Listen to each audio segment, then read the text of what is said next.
Okay, welcome back, and we are on to our session here on supply chain and third-party risk. And I am joined by Ron Brash, Director of Cybersecurity Insights with Verve Industrial Protection, Andreas Klien, Head of Business Area Power Utility Communications with Omicron Electronics. Christian Paulson is being replaced today by Michael Dietz, who's cybersecurity specialist with Siemens. And we are also joined by Kyle Malo, who is the Chief Information Security Officer for Washington Metropolitan Area Transit Authority, who we heard from earlier in the conference. So without further ado, we're going to go ahead and get stuck into this topic. There's a lot to address here, and we'll go around the panel and get everybody's input on this topic. We're looking at supply chain and third-party risk from a product level discussion and perspective on operators and integrators and managing complexity, excuse me, it's getting a bit late here for me, and risk-based approaches. So to kick us off, are we identifying risks in the supply chain appropriately? How are we doing this? And if not, how can we improve? Ron, can we start with you? Sure. So I think there's multiple perspectives, as you said, right? There's the vendor, who's largely an integrator in most cases, and that person might be, or that organization might be depending on suppliers. So there's two aspects. Then there's, as you said, the asset owner side, and then there's, I guess, the integrator side, which kind of glues all those things together. I think there's been movement in the right direction for addressing supply chain issues. Arguably, maybe some of the inter-country politics are leading some of those discussions. But I don't think this is anything new, and it's something many of us have been aware of, especially if you've been making boards and products for quite some time. You ship chips to various countries to be soldered onto PCBs, and you know that that's not what's going to come back to you. So everyone's been largely aware of this for quite some time, but I don't think things are going as quick as they should be. And supply chain, I have some research coming out shortly, but there's a lot of issues that are about to come up. So if you took the 248 ICS advisories from 2020, 36 of those are roughly supply chain related, which accounts for 120 something of the CVEs out of the 710 for 2020 related to ICS devices. So right there alone, you're looking at roughly a 12 to 18% increase or subsection of all of your advisories, and they're purely from supply chain alone. I believe that's the tip of the iceberg, but there's other perspectives here. So I'll let someone else jump on that one. Sure. And Kyle, can you comment as well from the operator's perspective? Yeah, so it's interesting, right? For us, oftentimes, I think we're doing a better job at interjecting requirements into our procurements now and statements of work as we get things brought to us, but we're also playing catch up, right? So we are looking back over what is potentially decades worth of technology that's already been bought, already been deployed, and how that interfaces with the new stuff we're buying is a real challenge. So one of the things we've been doing to identify risks comes down through penetration testing. And what we're finding is that there are some pretty basic security gaps in a lot of the tech that were being sent or have been sent historically. And so what the pen testing does is it really does open up and say, okay, are we looking at, just basic password type stuff? A great example of something we discovered through our pen testing process was that the supplier had posted on their public website all the schematics and all the technical diagrams associated with that piece of technology we had bought. And that's bad, right? Because it gives your adversaries that much more information to work with if they're going to attempt to compromise. So for us, it's a lot of what we're doing right now is looking at how do we investigate what we've already purchased, and then how do we take that information and work it into our future supply chain requests and requirements. And that's been really informative for us using that kind of a process. Okay, thank you. I've seen some of those schematics you're referring to, not for your organization, but for a nuclear organization here in the United Kingdom. They always say that the weakest link is in the supply chain. Well, when you start looking at some of the suppliers for some of these organizations, it's amazing what you can find. Andreas, over to you. Are we identifying risk in the supply chain? Yeah, so it is quite interesting. You have to look at all these points, all these steps. We have the vendors producing the device, then actually they are integrators, integrating a lot of the devices. These devices have vulnerabilities, and how do you identify the risks in those devices? How are the disclosed vulnerabilities? Is this good enough? What is currently going on? And I don't think so, because one of the major problems that I see, especially in the railway sector, is that those vulnerabilities may be published with CPEs for some kind of devices, but they don't match all devices there. And I see this especially relevant for the railway sector because they have special devices, for example, protective relays, which are the same but slightly different because of the different mains frequency.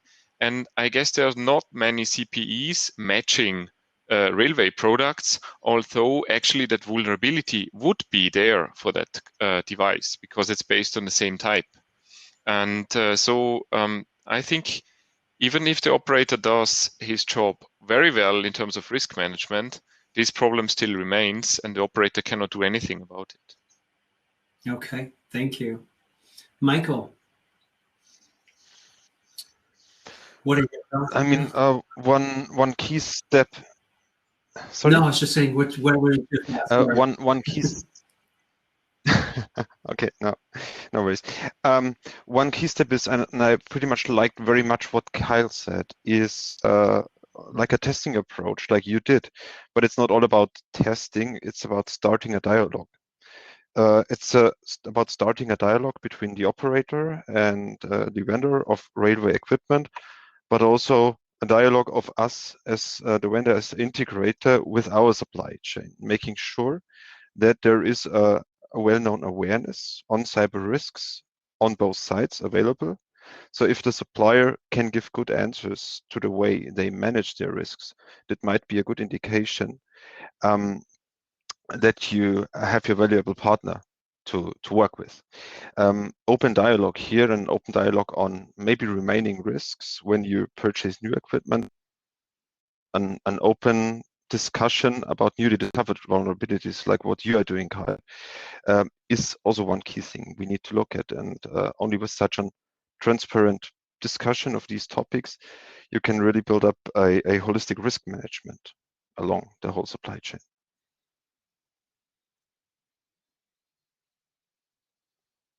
Talk there. Thank you, Michael. Appreciate it. On information sharing on supply chain threats, are we seeing it? Is there a common practice in the sector? I mean, one of the things that came up when we had this pre-conference panel call, and Christian was involved in it, it was that different industry groups had different security needs, and then we did dive a bit deeper into hardware as well as software issues with supply chain. How are we sharing information on supply chain threats? Well, I mean, I think there's multiple perspectives there. So part of the discussion is, and there's a bit of a hold up there, and Michael alluded to it, is the contractual issues with the sharing information. So let's say we have three organizations, and organization A is the customer or the asset owner, and you're trying to talk to, so you might have a relationship with Siemens, so that's A to B. And I don't know, let's pick another vendor, Omron. And Omron is over there, and that's customer C, right? But B and C don't talk to each other. And so there's another source of problem, especially when they're doing joint products together. And so there's a lot of challenges there as well to get them to openly talk because they don't have the contractual vehicles. Now, obviously, I'm outside of my wheelhouse, but I've been on the receiving end of that problem. So that's one aspect of it. The other piece out of that is the advisory system. So there's various closed rooms and gated communities where they share information at varying degrees. So aviation is almost, I think, is a very, very close comparison to transportation and rail in Europe. But if you take transportation and rail in North America, particularly in Canada, it's very hands off because that's just the way Canadians like to seemingly manage their critical infrastructure. And then if you take oil and gas is almost wide open. They'll talk to almost anyone and talk about all of our greatest woes, except for maybe some of the safety instrumentation systems at ESDs. But There's various groups in all those things, but then there's also a fundamental problem, which is talking about supply chain, which is MITRE and all of the issues on reporting CVEs and how do you link those to CPEs and stuff like that. And that is a huge fundamental block that's holding all of these systems back from talking to each other, including having all those closed source, closed room areas. And then you also have legislation problems where a vendor can't email a Canadian company necessarily unless they've opted in to mailing lists because of CAN spam. So there's so many issues there that we all need to be aware of and to facilitate discussions and relationships and stuff like that. But part of the problem is the fundamental disclosure mechanisms and teasing out those vulnerabilities, because it's not, let's say, it's not a Siemens product or it's not a Rockwell product that has an issue per se. It's the Linux piece that's inside of it, and then how do you report that as part of a SBOM, a software bill of materials? So there's many challenges there. And I don't think asset owners can really do anything with that. I mean, if you can't fix it and you don't own the firmware, then you can't fix it. So there's a lot of problems there on disclosing risk, making sure that the asset owner is not overwhelmed. You know, what do I do with the problem when you tell me I have one, and so on. So I won't take up all the space. I could go on for this for hours. So I'll maybe pass that back to someone like Kyle, who is an asset owner. Maybe he's got some insights there. Over to you, Kyle. Yeah, so it's interesting, right? So a couple of challenges we have on that side. So just to take it one step back, fundamentally, asset management is a challenge for the asset owners. So we have to actually know what we've got. And that is, one would think that would be pretty simple, but it's really not, because we get sourced. Each one of our trains comes from a different manufacturer, for example, right? Our buses come from, especially, so, each generation of train is manufactured in a different country and so forth. So there becomes a challenge there of actually knowing what's in our environment in the first place. The second piece is, you're right, is fixing it can be a challenge. Getting access to, right? Because it's not, a lot of these things aren't on network. So for us to actually fix it is a manual plug and play with a laptop into each individual component. When we talk about rail infrastructure, to go out there and do updates or patches. So if we know it's there, one, that's a big challenge. Two, how do we get to it in a timely manner? And then three, though, I think the other solution we look at when we talk about these is a lot of times it's just compensating controls instead. We don't even try to fix the problem. If it's that unwieldy, we look at a layered defense approach and say, okay, let's back up and say, is it behind a firewall in the first place? Is there segmentation in place that allows us to have some degree of confidence that that vulnerability is not, while severe unto itself, that there are mitigating factors in place. So I think that's how we tend to look at it, broadly speaking, is how do we overcome the problem and then use other controls. Andreas. Yeah, we're talking about sharing intelligence, and one of the most important topics here is vulnerability disclosure. And I've talked to operators, several of them, who actually don't want this to be disclosed, because whatever happens, they can't fix it anyway. So even compensating measures are sometimes not possible, because the network is designed as it is. For example, in substations, the system is designed as is. You can't change the network configuration. There's not so many compensating measures that you can do, except switching off remote connections, as we heard in the media with this water supply utility. So I've talked to a lot of operators, and they don't want these vulnerabilities to be disclosed, because they can't patch anyway.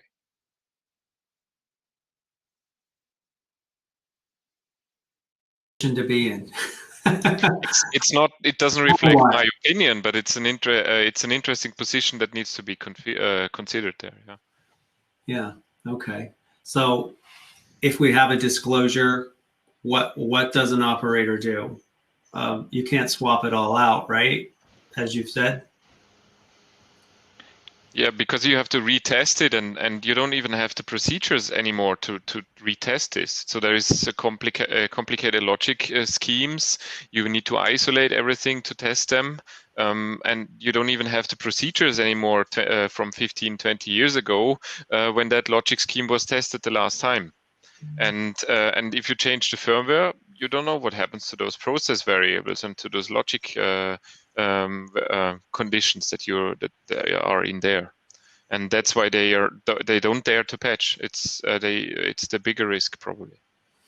Wow. Or we didn't buy it, we didn't pay for it, which is another challenge we face, is that on some of the old stuff is it's not warranted anymore, right? So there's no obligation for the supplier to actually give us a fix to the problem in the first place. So unless we've put that into our, so we've learned a lot, right? Our procurement's going out now, our language, we're putting some of those stipulations into our procurements now that we expect the vendors, so there's a timely disclosure of vulnerabilities. We're not given that option anymore, right? We've learned our lessons to the point just made. Is we realize, wait a second, we can't expect them to do the right thing.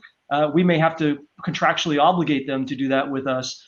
So certainly that's another way in which we're talking about trying to, it's from our perspective, is how we try to hold our vendors liable. Michael, do you want to comment on this?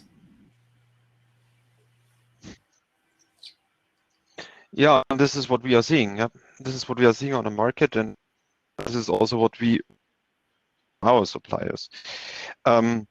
We have to clearly find a way to set vulnerabilities in the products that we will identify as we know our software bill of materials. We vulnerability by making sure that we have an adequate security vulnerability monitoring for the software we deliver to our customers, for the software and the hardware we deliver to our customers. And then it's simply a way of how to agree on it, how to communicate, and also how to agree on patching identified vulnerabilities. Because as all of you said, there is a certain complexity in making sure that a patch does not break a system that is already in place, maybe already a few years. There's a complexity, but we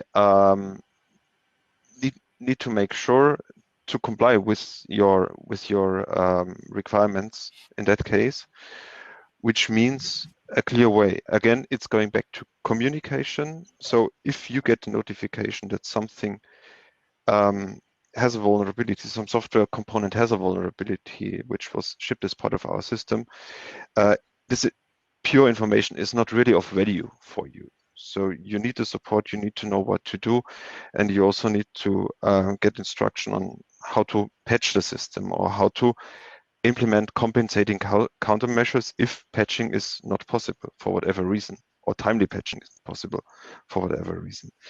Yeah, this is the situation you are in, and our supply situation. This is also a new position for them, and our own new requirements for them.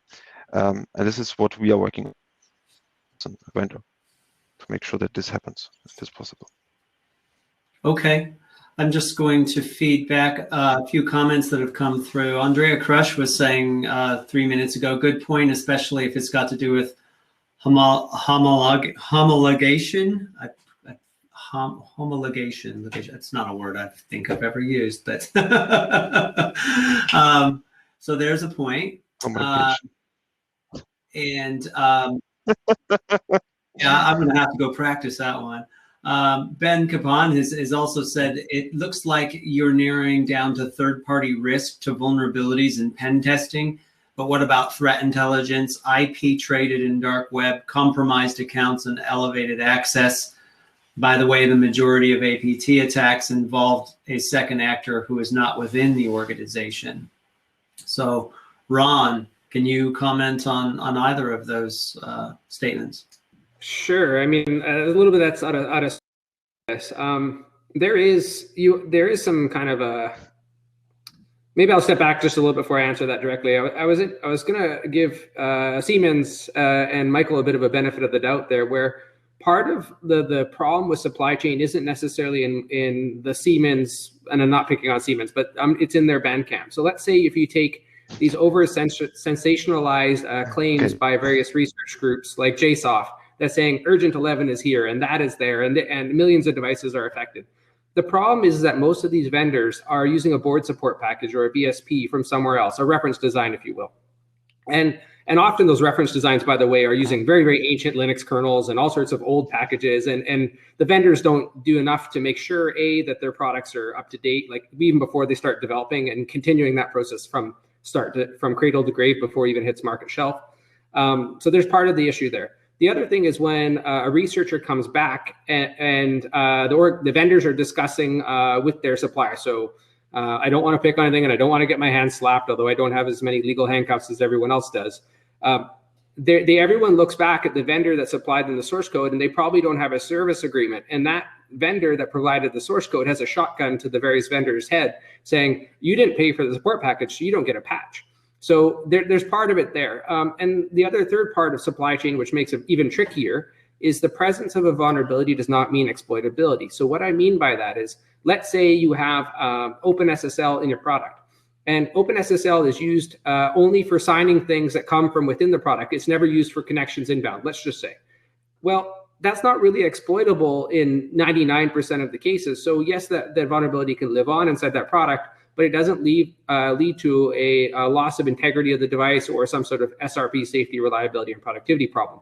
So I do want to acknowledge that there's a lot of complications in all those things, and we should all be aware of anything that comes out of as a very, very, very grasping claim by researchers. So I do want to talk about that quickly there. Now, to answer the other questions, yes, supply chain, third-party risk, CFAT testing, CSAT testing, those are all things you should be doing. Threat intelligence often for most people is a very, very expensive widget, depending on who you are and what you're doing. So depending on where things are, so a little bit that's out of scheme of things. IP, there is a group that is actually specializing in doing supply chain attacks that actually provide the weaponized tools to APTs, particularly in Asia. There is a group that is doing this.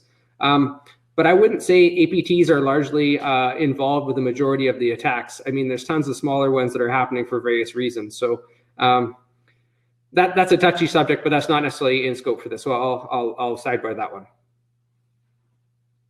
Great, thank you. I think we've lost Michael for a while here. He's got a dodgy connection, so when he pops back in, we'll bring him back on. Fantastic. So Kyle, do you want to comment on some of this? We've had another question come up as well, but I don't want to get too far ahead.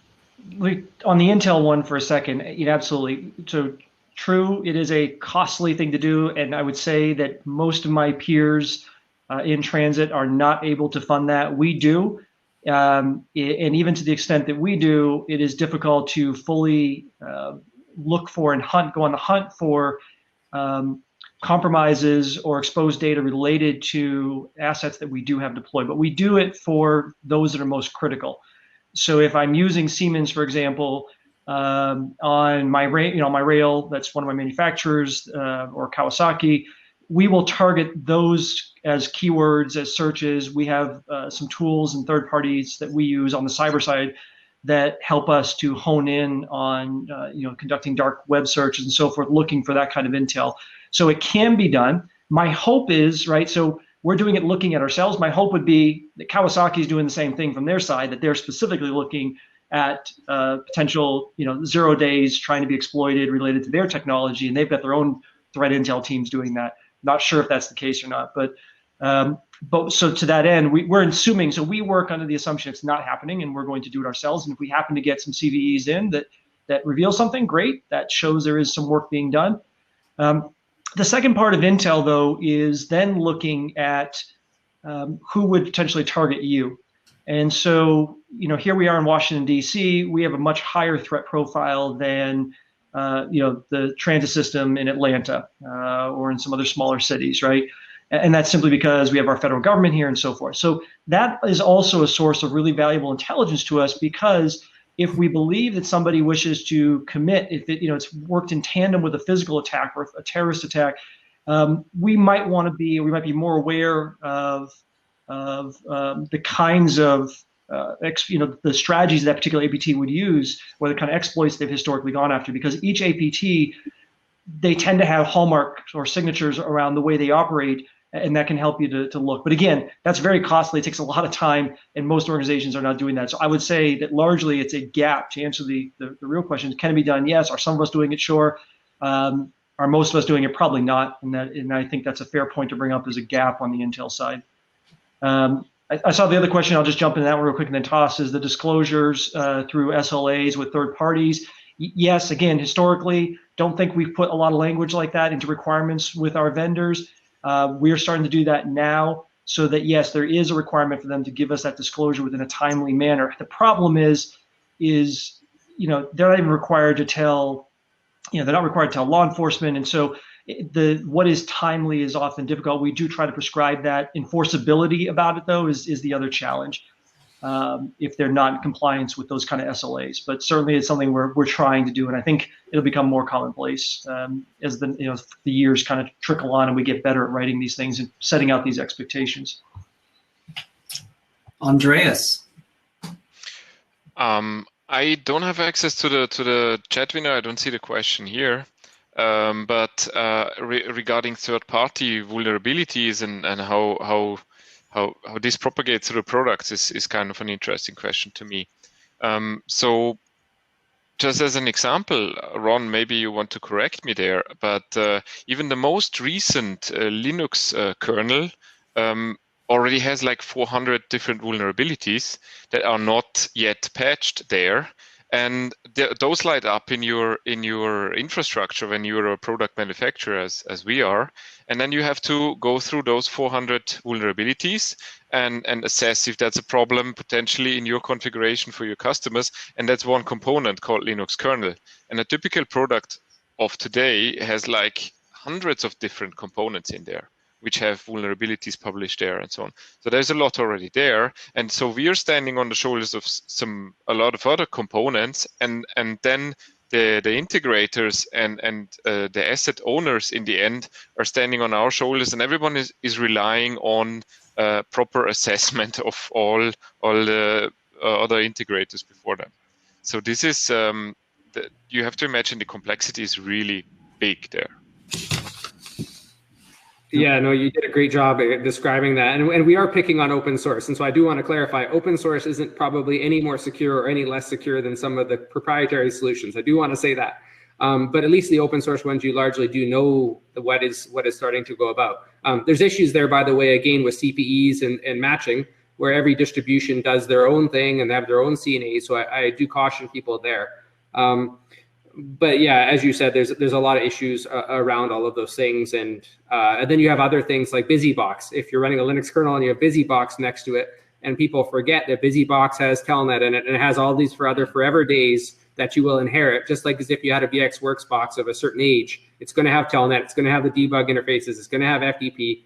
There's all of those other things too, and to Kyle's point, those need compensating controls, but also you need to know that they're there in the first place, which often is very undocumented unless you port scan the device, and hopefully that's during a scheduled outage and you test those things kind of off on the side.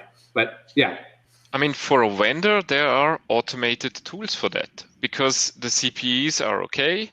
And you can do things like one of the products that we use, for example, is Black Duck, which does this process in an automated way, and it helps you to reduce the complexity there, and then you're notified if there is a new vulnerability there that could affect you. But the degree of automation for this task is greatly reduced when we go to the operator and asset owner side. There hardly any tools are there, and also here, to come back to that again, the CPEs are not really helpful there to find out if you're actually affected. Michael, have you been tuning into this? Have you heard this thread at all? Are you able to comment?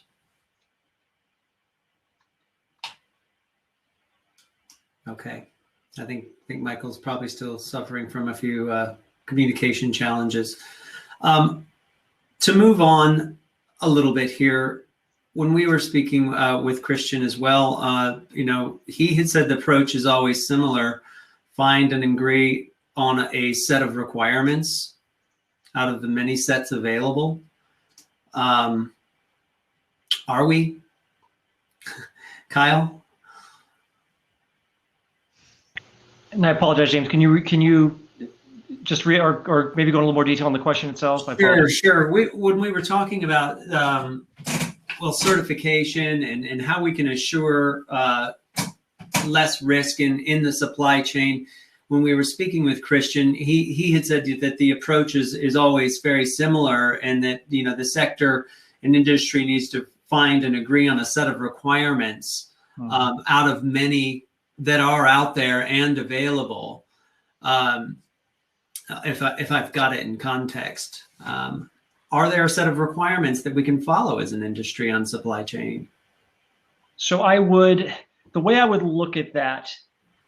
So again, I'm coming from the side of the operator, but the way we do business, and the way I would guess would probably be advantageous on the vendor side too, is to look at standard frameworks that prescribe what minimum standards are that you should be applying. The National Institute of Standard Technology here, of course, in the U.S., NIST prescribes a lot around ICS systems and SCADA systems. They have some really good special publications that focus just on that. And when I have had conversations with vendors and they want to understand, when they start posing questions back to us as to what should we be following, how do we know what you're going to be asking for next so we can get ahead of it, I generally point them back to those standards and say, well, we're going to go from there. We're going to look at the requirements, or they're not really requirements, right? It's not the way NIST works, but it is certainly a tool to be used. That's how we're going to start to evaluate. And if you're doing the same process, we should be coming to a pretty common ground pretty quickly around minimum standards right? So NIST will prescribe security controls around how your passwords are configured and the complexity, right? So a very simplistic kind of example. And so it shouldn't be a shock to any organization that the operator is going to expect to see standards that align to that. So that's where I would really push people towards. Now, I don't know that they're fully comprehensive across all sectors or all types of technology, but there are some. If we just had the minimums, if we just focused on the basic hygiene type stuff, right, that and requirements that we would see, I think we would be in a much better place, right? And then from there, you can customize around what your particular tool or application does, but start with those minimums, and I think we'll all come to a pretty common place pretty quickly. Thank you, Kyle. Andreas, what are your thoughts? One very frequent requirement that we see in procurement is of 62443 IEC standard, where you can, on one hand, certify the product, which is very good. So you have a lot of controls and criteria for the product itself. What is also now covering, going more back in the supply chain, it's also there's a part of the standard covering the secure development process. And so the vendor can certify the development process behind the product. And it's actually, I think it's even a requirement for getting a product certification that you also do this properly for your development process. And I think this is a big step towards improving the situation compared to that SolarWinds case that we saw, for example. Okay. And that kind of leads to another question that we have here, and I'll just chuck it out there, Ron, before we move on to you. But is there enough focus on secure development and certification? And there was some discussion as well previously when we had this panel call on the cost of certification, as and limitations around that. Ron, can you lead us? Ooh.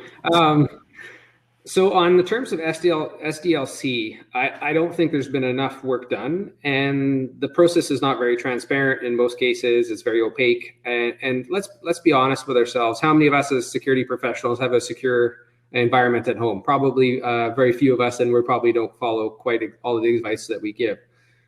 Developers are among one of the worst candidates for that, and the systems that are used on their own in simulation environments, pre-prod and prod, there's a lot of areas there that they're doing questionable things for right or wrong.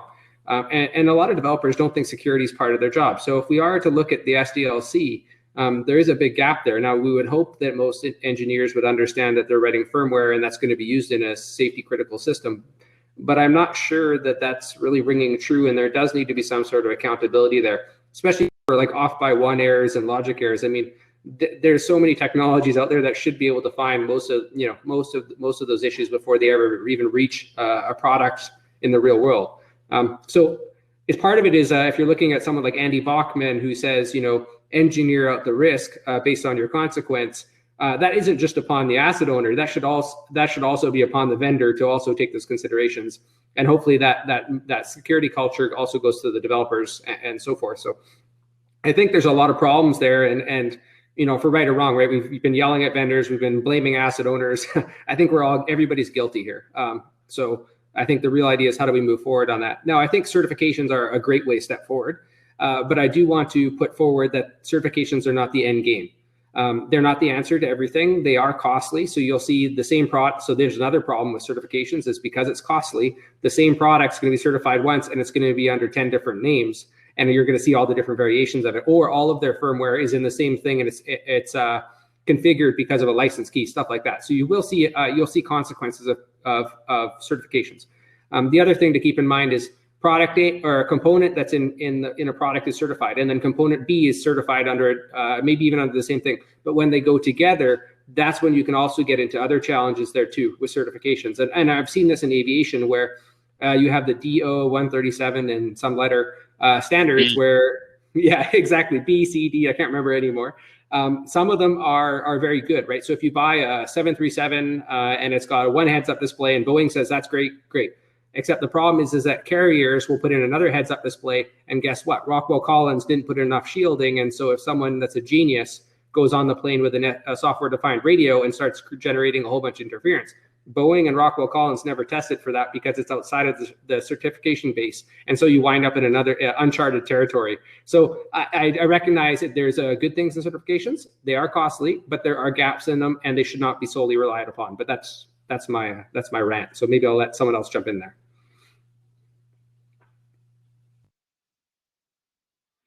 Yeah, your turn to rant. I think it comes down to money. And what I mean is, I think that if we're willing to pay for it, we'll get certain assurances. We'll get that secure development. We'll get that cert process. The challenge we have, like anything else, if it's unregulated or it's unmandated, at least from like if the United States came out and said, you shall attest to and provide certification around certain standards for everything coming in, then, or European Union does it, or some major governing body comes in, I think you'll see it happen. The second piece then is we, as the people buying the tech, have to be willing to pay that extra cost, right? So I can get anything I want from you if I'm willing to pay for it. Really, that's the answer. The challenge is if my competitor who's putting in a bid to provide the exact same kind of tech or similar tech is not doing that and not billing for it, because it can be costly to do that work, right? Then there's going to be disparity in the quotes that I get. And if I go with lowest cost, I may not get that as a standard, right? So because you're trying to do the right thing, doesn't necessarily translate into sales. And honestly, that drives a lot of the equation here. So I think that one, we've got to regulate it, and two, we've got to start demanding it as the people buying it, and then it will, I think it'll take hold. I think is more of an industry standard that we're going to expect that in the products that we're building. Great, Andreas. I can clearly see that coming, that security is a feature, which is a plus point in procurement, but it's not everywhere the case. So it's regionally different, I would say. In even, for example, within the EU, it's regionally different, even though there is the same NIS directive applying for all sectors there. But I can see this increasing, for example, in countries like Germany and Switzerland. Other EU countries are not at all there at this point. And I don't know how the situation is in the US, if there is really like all sectors equally interested in security as a feature during procurement. But that's a huge driver for the manufacturers to put in effort in these areas. And certification is obviously just one of these points, because there are some boxes you need to tick for getting a certificate. But if the customer is interested about this, there is more that the suppliers will do, of course. Okay, Michael, are you available to speak with us?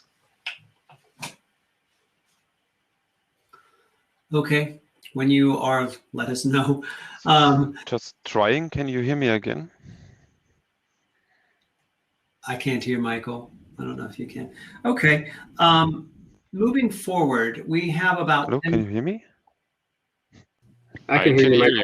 Yeah, we're here. Oh, wonderful. I asked my wife to shut down Netflix. So maybe it's getting better now. Get the kids off the Apologies. Xbox. Okay, fantastic. Michael, we were just talking about the secure development process as well as certification. Do you have any thoughts on how we can move forward? Is there a set of requirements we may be able to count on in the future?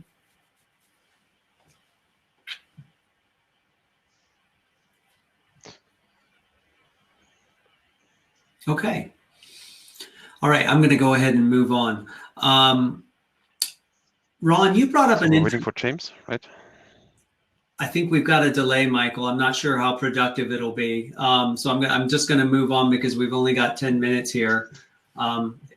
If we can establish a good comms channel there, we'll happy to include you further. Ron, you brought up a really good point recently. One that was relatively new to me as well is how we can raise more awareness around the securing of the deconstruct process. Can you explain a little bit more to the audience about the deconstruct process, because we don't talk about that much? Yeah, I mean, most of us are familiar with getting a certificate of destruction from our vendors and whoever our partners might be for the grave activities of devices. I've bought a lot of devices over the last 2 years off of various places in the gray market, and I actually prefer electronics recycling places in China and India because I usually get access to the development boards from some of the top tier vendors. So that's one of the places I go. But what I'm starting to see is that, and I don't think I've actually even seen a product to date that actually has a secure erase function inside of its firmware. And in all of the products I've bought, I'm always seeing the previous owner's private keys, their logic, everything else. So supply chain isn't just getting the product and implementing it properly. It's also that entire life cycle of itself from cradle to grave. And that's something I don't see many people talking about. It's kind of like the misconceptions about projects. They have a start and finish date. But in our world, in critical infrastructure, a lot of those assets don't have a end of life, like not a real end of life date, because they're still working just fine. And so they'll continue on and sometimes even be reused in other people's facilities, because the cost of getting a new turbine, for example, in oil and gas, might be so prohibitive that they're going to keep using the same thing over and over. So there's a lot of aspects there in supply chain too, but where everyone seems to be focused on what's inside the product, but not after it's dead. So I'll just maybe put that forward. Okay, it's an interesting topic. Kyle, do you Okay. do you see that as an option? I'm not sure if you can hear me. Short feedback would be appreciated. Yeah, we can hear you, Okay. Michael. I take this as a test. I mean, when we consider supply chain security, I mean, the aspect you bring up, this is one of it. It's more the lifecycle security. So we have to make sure that if we look at our assets, at our values that we try to protect, that we really consider the whole life cycle. It starts with the commissioning, with making sure that we have a proper asset management there, that we know what we have. And this is not only the software and the software version, but it's also the information that is stored on it. Is it certificates that might be alive well after a device where this has been initially stored was decommissioned and could be handed over to, let's say, people that shouldn't really know it. This is an aspect. It comes to management of this asset and a clear visibility across the life cycle of what is in there. And this is on one hand awareness, so it must be clear to everyone and as part of the process that simply decommissioning some device by simply putting it into a trash can is definitely not enough. only by this raising awareness, you will prevent situations like you described, Ron, with your experience.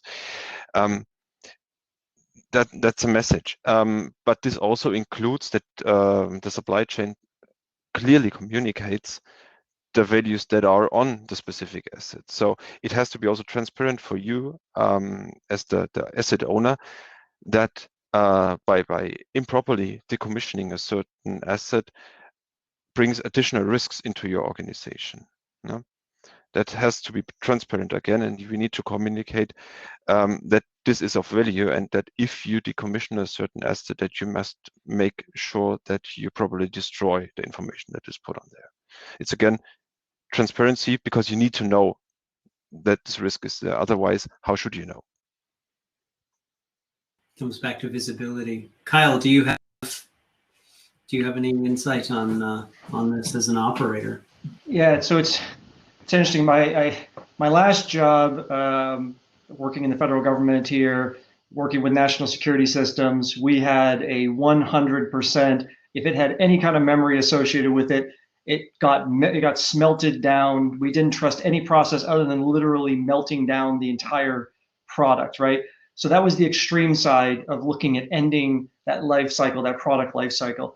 I don't think that there's right now, as operators, I don't think there's awareness as to the risk you're taking by not disposing of things properly. I also don't think there's any requirements, right? It's not just the information we have on there, but it's what one of the points earlier made here is what is the proprietary information that we're just tossing out there from our vendors, because it's not a large community. Some of this stuff is only sold in a very small it's a very small sector comparatively. These aren't PCs where there's a billion of them around the planet, and so I think that awareness there is a big component of it. And any expectations that are levied on operators, I don't know that they can legally do that, because once we pay for it, it's ours. But there is risk still there. What we're looking at right now is that actual secure disposition and 100% disposition. A lot of agencies still resell their stuff because there's still value to these components. And I think we're accepting a tremendous amount of risk when we resell anything that has our data on it in some degree. That people just don't appreciate that as well. So we're moving towards 100% destruction of anything that has memory here. I won't have the same standards I had for the government agencies, but I still think it's a smart thing to do, because it's too complicated to try to parse out. The reason why we go to that 100% approach is because it's too complicated to figure out what is a critical asset, what had PII on it, what had credit card information on it, what has operating information that may be valuable to a certain segment of threat actor. It's too much. So for us, it's like, has memory, we're going to do secure disposition. And actually, there's a lot of great companies that work in that field right now that will come to you and they do this magnetic process to it of just kind of wiping everything. So I think there's a lot for us to look there, and then being consistent across the organization. The other big piece we have, especially in large transit organizations, is that people are throwing stuff out without, I don't know about it, right? I mean, they're just getting rid of it because it's owned in their little component, their little sector of our business, their business line. So communicating that effectively around how we're going to look at that full life cycle of a piece of technology, when we've traditionally looked at the OT and ICS side of the house as independent of your traditional IT side, driving that consistent communication, I think, is another challenge for us at the operator level. Thank you. Andreas, your question whether there is maybe a standard for this, you briefly mentioned it. There is. So if you live, for example, according ISO 27000, which is one thing that could be compatible with the 62443, these standards we are talking about as of today. Of course, these standards, they talk about the complete life cycle of information assets, and it also tells us that we should have a secure decommissioning process. But you're also right, of course, the complexity of this process, it's so huge. It's not about a planned decommissioning, it could also be unplanned decommissioning, and means it could just move out of the building for whatever reason in the back of some employee. That's also a possibility. We need to make sure that we have significant awareness, so that if we have information assets that are of value, that we do not solely rely on a secure decommissioning process and communicating this risk maybe to the operator. I mean, you will decommission it in maybe 20 years, and who will read through all the manuals we hand over right now in 20 years, if you still have them, of how to securely decommission it. So it's also here a defense in depth approach that we require, which basically means encrypt the data, which is not 100% bulletproof in that case, but it already reduces the risk to a maybe acceptable level for certain types of information. Yeah. So again, here, defense in depth and not solely rely on the processes and the documentation. Thank you. Thank you. We've run out of time. So it's that time of the day in the United States and evening here in Europe for us to say goodnight. And I would like to, or good day, I'd like to thank... Just checking. So I'm not the only one that who doesn't see and hear James, right? Hopefully. Oh, I can see you, James. Yeah, I think everyone can see me. Yeah? Okay.